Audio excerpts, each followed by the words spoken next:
کیونکہ پہلے تو تکبیرات میں کمی بیشی ہوتی تھی، اس پر صحابہ کا اجماع ہو گیا، اب اس کو بدعت نہیں بلکہ اس کو جس طرح اہل سنت و جماعت یہ نبی کی سنت پر اور اجماع صحابہ پہ عمل کرنے والے، اسی طرح تکبیرات جو عید ہیں ان پر بھی جو اجماع ہوا کہ 6 تکبیریں کہی جائیں گی، یہ صحابہ کرام کے زمانہ میں اجماع ہوا تھا۔ اب اس پہ کمی بیشی نہیں کی جاتی، نہ 7 کہتے ہیں نہ 5 کہتے ہیں، 6 تکبیریں عموماً نماز عید میں کہی جاتی ہیں اور 4 تکبیریں نماز جنازہ میں کہی جاتی ہیں۔ یہ صحابہ کے اجماع کی وجہ سے ہوا کہ جو انہوں نے باہم مل کر، اسی طرح اگر صحابہ کرام نے اس طرح جلوس نکالے ہوتے پھر اس کا انکار کرنا ناجائز ہوتا اور گناہ ہوتا، جبکہ ہم اہل سنت و جماعت کا عقیدہ کیا ہے؟ جلوس کا نکالنا جائز ہے، ضروری نہیں ہے۔ جلوس کا یاد رکھیے جو جملہ میں کہہ رہا ہوں بحمد اللہ تعالیٰ پوری ذمہ داری کے ساتھ کہہ رہا ہوں، آپ کسی بھی جید عالم دین کی طرف رجوع فرمائیں، کسی مفتی صاحب کی خدمت میں حاضری دیں، سوال کریں کہ جلوس کا نکالنا فرض ہے، سنت صحابہ ہے یا کیا ہے، تو ان کو آپ کو جواب یہ ملے گا یہ عمل مستحب ہے، جائز ہے، ثواب ہے، ضروری نہیں ہے، اور یہ عمل خوشی کے موقع پر کرنا صحابہ کرام سے ثابت ہے، جس طرح میرے اور آپ کے کریم آقا تاجدار ادبوجم شفیع معظم رحمت عالم صلی اللہ علیہ وسلم جب سیدنا صدیق اکبر رضی اللہ تعالیٰ عنہ کے ساتھ صحابہ کرام کی معیت میں مدینہ طیبہ میں تشریف لے گئے، تو اسی کتاب صحیح مسلم حدیث ہجرہ ہے، کتاب الزہد کے اندر سیدنا براء بن عازب رضی اللہ تعالیٰ عنہ ارشاد فرماتے ہیں کہ حضرت سیدنا صدیق اکبر رضی اللہ تعالیٰ عنہ سے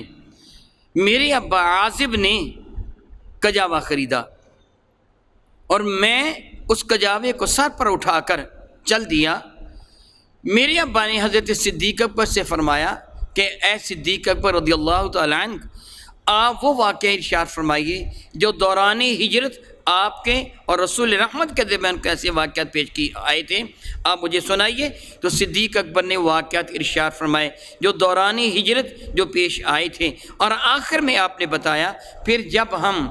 قباء سے مدینہ طیبہ کی جانب روانہ ہوئے، رسول رحمت اونٹنی پر سوار تھے، مدینہ طیبہ میں داخل ہوئے، پھر عمل کیا تھا؟ حدیث برکہ ہے فصاعد الرجال والنساء فوق البیوت ویتفرق الغلمان والخدام فی الاسواق، کہ پھر یہ منظر کیا تھا؟ خواتین و حضرات مدینہ طیبہ کے مکانوں کی چھتوں پر چڑھے ہوئے تھے اور غلام اور بچے یہ مدینہ طیبہ کی گلی کوچوں بازار میں جلوس نکال رہے تھے، ینادون یا محمد یا رسول اللہ، یا محمد یا رسول اللہ۔ وہ مدینہ طیبہ کے گلی کوچوں بازار میں آمد مصطفیٰ پر یہ نعرے لگا رہے تھے، یا محمد یا مصطفیٰ، یا محمد یا رسول اللہ، یہ نعرے لگا رہے تھے مدینہ طیبہ کے اندر جب میرے نبی اپنی اونٹنی پر سوار ہو کر مدینہ طیبہ میں داخل ہوئے ہیں۔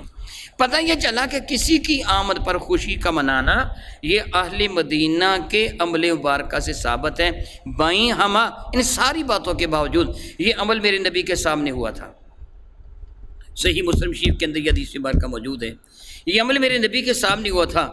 کوئی بھی بڑے سے بڑا محدث و فقیہ ثابت نہیں کر سکتا کہ میرے نبی نے منع فرمایا ہوئے تم گلی کوچہ بازار میں کیا یا محمد یا رسول اللہ کے نعرے لگا رہے ہو، خبردار آئندہ نہ کرنا۔ وہ کام جو میرے نبی کے سامنے کیا جائے اور میرے نبی اس سے منع نہ فرمائے اسے حدیث تقریری کہتے ہیں۔ رسول رحمت نے اس کی تائید فرمائی اور عمل جائز بلکہ سنت سے ثابت ہو جاتا ہے۔ اس کے باوجود بھی ہم یہ زور نہیں دیتے کہ عید میلاد النبی کا جلوس سنت ہی ہے، اس کو ضرور اپنایا جائے، کیونکہ بعد میں صحابہ کرام نے ہر سال ایسے نہیں کیا۔ اس بنا پر ہم اسے سنت تو قرار نہیں دیتے، البتہ کہتے ہیں عمل ثواب کا ہے، نیکی کا کام ہے، اس کا کرنا ثواب ہے، لیکن جلوس میں نہ شامل ہونے والے پر کوئی گناہ لازم نہیں آتا۔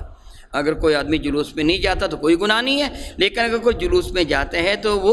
ایک اچھا عمل کرتا ہے، خوشی کا اظہار کرتا ہے، اور یہ خوشی کا اظہار کرنا میرا اللہ ارشاد کرم قدر فرماتا ہے، محبوب مکرم علیہ السلام ان کو فرما دیجئے، سورہ یونس شریفہ میں ہے، اللہ تعالیٰ فرماتا ہے قل بفضل اللہ وبرحمتہ فبذلک فلیفرحوا ھو خیر مما یجمعون۔ اے محبوب مکرم ان کو فرما دیجئے کہ جب تم پہ اللہ تعالیٰ کا فضل ہو، اللہ تعالیٰ کی رحمتوں کا نزول ہو، فَلْيَفْرَحُوا، فرحتیں منایا کرو، خوشیاں منایا کرو، هُوَ خَيْرٌ مِّمَّا يَجْمَعُونَ، اور یہ بات تمہارے لیے بہتر ہوگی سب کچھ سے